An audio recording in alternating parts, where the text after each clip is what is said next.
It was around 2 in the morning and I was driving home, having just come from my friend's party.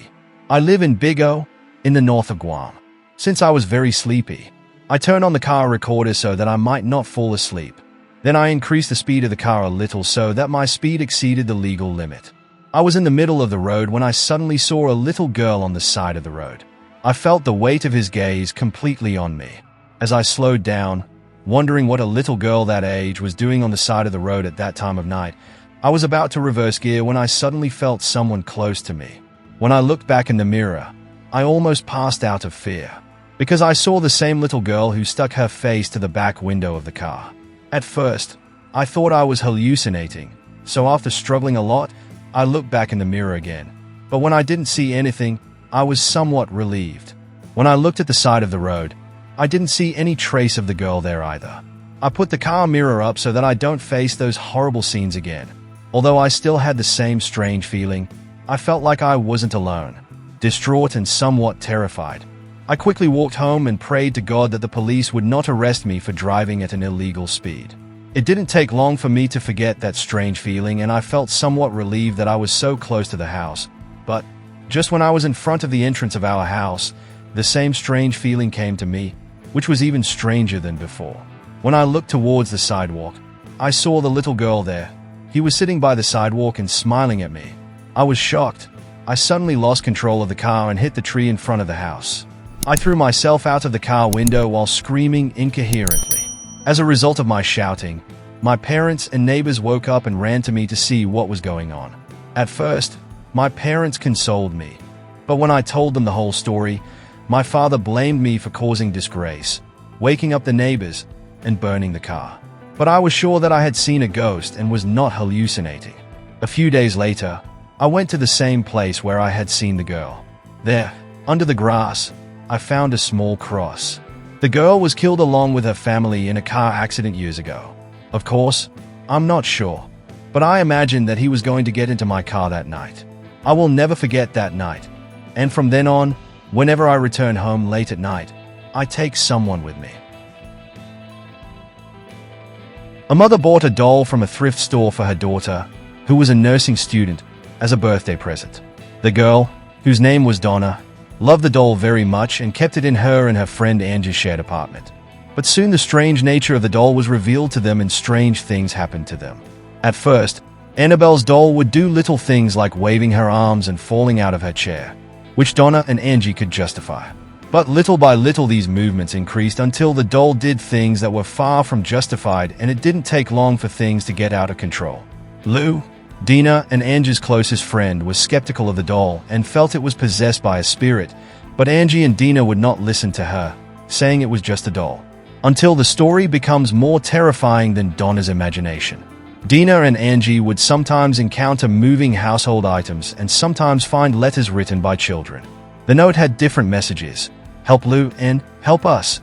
But they didn't think it was the doll's work until the day when Dina noticed the blood on the doll's hands. The doll was in its place on the bed, but the red spots on its hands caught Dina's attention. She went to the doll and found red liquid from inside the doll itself came out. The doll case became serious and the girls sought help from a spirit summoner. After a spirit summoning session, the medium told them that the body of a girl named Annabelle Higgins is buried in the basement of their apartment. Seeing the doll, Annabelle's spirit became interested in it and possessed it. When the girls heard the story of Annabelle, their hearts burned for the dead girl and they decided to keep the doll. But a more terrifying story happened to them that they had to ask someone for help again. One day their friend Lou comes to their house. He wakes up from a deep sleep at night, but he is unable to move. Lou looks around the room but sees nothing. He looks down and sees Annabelle standing at his feet, and a doll slowly starts to climb up. It kicks, goes over her chest, and then the doll's arms lock around her neck and begin to strangle her. Lou passes out after this incident and wakes up the next day and doesn't know if it was a terrible nightmare or if it happened to him in reality. But something happens the next day that he realizes how terrible the doll is.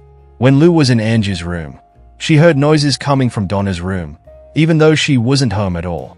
Lou thinks someone has broken into the house, but realizes the voice was Annabelle's. Lou goes into Dina's room and sees the doll on the chair instead of on the bed. When Lou is about to go to the doll, His whole body suddenly becomes paralyzed and the feeling of paralysis increases in his chest area. Lou looks down at his leg and sees 7 claw marks, 3 vertical and 4 horizontal. Lou looks around in panic but sees no one there, and all he can think of is Annabelle. Everyone could see the scratches on Luo's body, but these scratches healed strangely within 2 days and there were no traces left, while the claws were all hot and burning. Once again, the girls thought of a solution, and this time they sought help from a priest named Father Hagen. But this priest told them, this matter is related to the spirits and needs a higher power. They contacted Ed and Lauren, a couple who were like ghost hunters, and found out that the doll had an evil and inhuman soul. The couple declared that the doll was not possessed, but controlled by a spirit, as inanimate objects cannot be possessed. The Warren couple's actions were timely because if Annabelle's actions continued, they could have resulted in the death of a member of that household. The couple raised the spirituality of the home with words that included 7 pages of sentences that had a positive nature and prevented the devil from entering the house. They took the Annabelle doll to their museum for safekeeping and poured holy water on it to prevent Annabelle from attacking because the family says that when they took the doll with them, she tried to brake the car and swerve the steering wheel, but when pouring holy water on it seems to work. The Annabelle doll is now kept in a glass box with a do not open warning at the Ed and Lauren Warren Museum.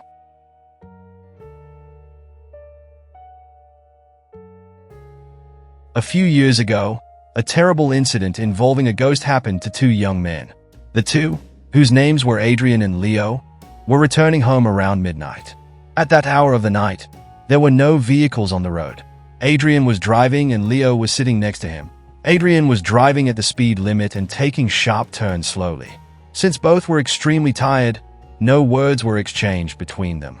When they reached the entrance of the abandoned road, Adrian suddenly noticed a woman in white walking in the middle of the road. The woman's back was to them, and as a result, only her long hair was visible. Adrian slows down the car so he can see the lady's face. He asked Leo to take a look at the lady, and when he realized that Leo could see the woman, he was somewhat relieved. Adrian couldn't believe he had seen a ghost, and at the same time, he was surprised that a woman would be walking down that road alone at that hour of the night. Even in broad daylight, no one dared to go there on foot, because the road was narrow and extremely dangerous. Besides, what was a woman doing alone in that mountainous area? Adrian glanced at Leo from the corner of his eye. Leo looked terrified. As they got closer to the woman, Adrian braked. The woman slowly waved at them, and they noticed to their astonishment and disbelief that she had a very ugly face and saw drops of blood on her face. Adrian found out for sure that he was not human. As a result, he quickly pressed his foot on the gas pedal and decided to run over the woman and run away. But they didn't know what would happen to them after running over that woman. A few seconds later, Leo hesitantly looked behind him to see if the woman was still there and was horrified to see the woman's head in the back seat. Leo was so scared that he didn't know what to do or say. Adrian looked back from the mirror and realized that the headless woman was chasing them. After that incident, Adrian and Leo were in shock for a long time and their speech power was weak. After a long time, they explained the incident to their relatives and decided never to go near that road.